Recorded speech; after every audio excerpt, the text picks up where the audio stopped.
I'm gonna do something that you're not supposed to do. I'm gonna lift the sheet, but he's covered, so it's fine. TFL is that ASIS, but this time you're gonna come to the side a little bit and drop down.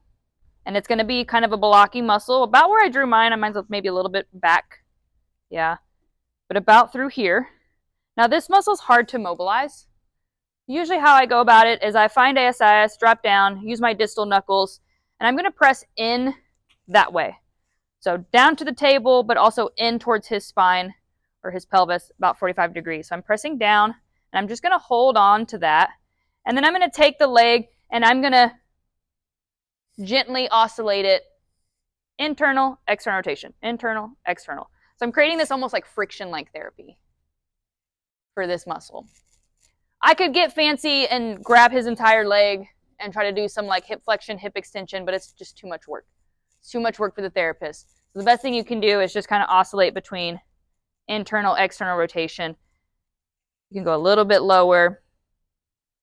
Try not to bounce off of it. So if you start moving your hand, you might bounce off of it. That's going to be very uncomfortable for the client.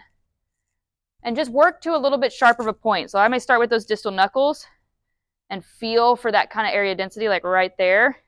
And then I may take my thumb or my one distal knuckle and drive that in, and then go through that oscillation.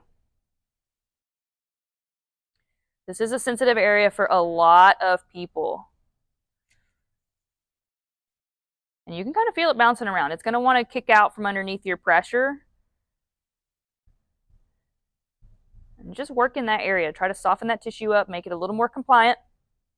Right? So TFL is super easy. Just pressure in that space below the ASIS, and then just oscillate the leg. And usually when you can kind of feel it tension a little bit as you're doing that. Now quads, make sure your drape is good. If you're doing this in a Swedish session, before you move the leg, grab that edge of the drape. As you take the leg off the side of the table, tighten the drape so you're not exposing anything. Now I have the ability to flex and extend the knee, right? This is a little bit harder on a wider table. So if you're one of those really fancy places that has huge wide tables, you might have to ask your client to scoot to the side a little bit, or this may just not be that great of an option.